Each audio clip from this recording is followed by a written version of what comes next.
Hey there! If you're looking for a dog trainer here in Ann Arbor, you are in exactly the right place.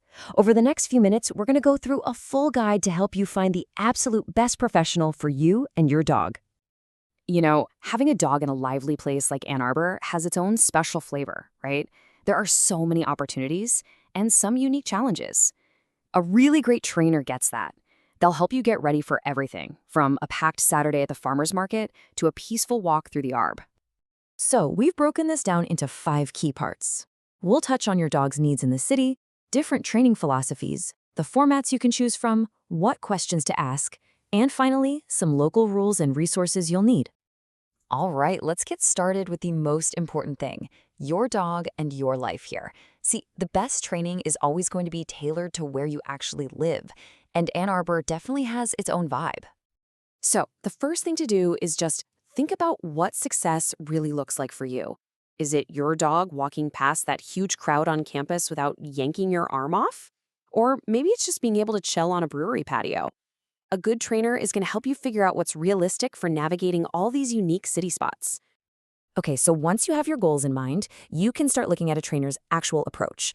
This part is all about understanding their methods and, how to check their qualifications.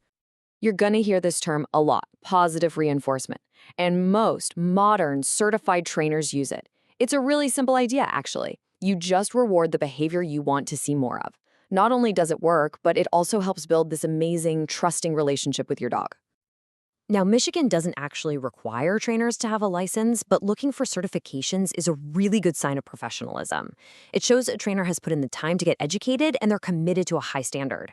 You can also use these letters as a clue. A CDPTK is fantastic for general manners, but if you see something like an IABC or CBCCKA, that tells you you're talking to an expert in more serious issues like fear or aggression. Just think of it as a helpful way to find someone who really knows their stuff. All right, let's get into the practical side of things. We're going to look at the different ways training's offered and figure out what might be the best fit for your schedule, your dog's personality, and of course, your budget. So here are the 2 most popular options. Group classes, they're awesome for getting your dog used to being around other dogs and people, and they're usually easier on the wallet. Private lessons, though, are totally customized just for you.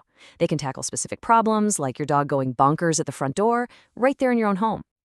Let's talk money. Here are some typical costs you can expect to see around Ann Arbor.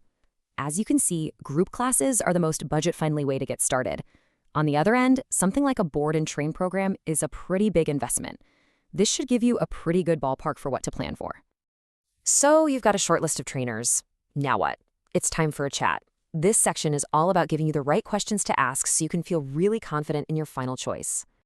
Okay, here's a quick checklist for that conversation. You definitely want to confirm what methods they use, ask about their credentials, and find out how they'll make the training work for your Ann Arbor life. And for sure, ask how you'll both track progress and get a super clear breakdown of all the costs. A true professional will have no problem answering any of these. All right, let's bring it all home and connect these training skills to the real world. This last part covers some local rules you've got to know and some of the best spots around town to practice. First up, a simple but super important local rule. Your dog has to be on a leash in all public spots, unless you're in a designated off-leash park. That standard 6-foot leash, it's going to be your best friend for getting around the city safely and legally. Besides the leash law, there are just a couple of other things to keep in mind. All dogs have to be licensed with the city, and they need to have their rabies vaccine up to date. And here's a good one to know. Excessive barking can actually be a noise ordinance violation, which is a fantastic reason to work on that quiet cue with your trainer. And once you're ready to practice, here are some amazing local places to go.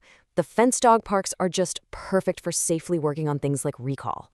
And those beautiful leash trails, like the Arb, are great for practicing focus when there are joggers, bikes, and other dogs around. So after all this work, what's the end goal?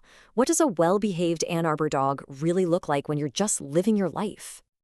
It's a dog that's just a pleasure to have around. A dog that can actually be part of your city life, whether you're grabbing a coffee, strolling through campus, or just hanging out at home. It's a canine pal who is also a really great neighbor. Picking the right trainer is really that first big step toward building that awesome life together.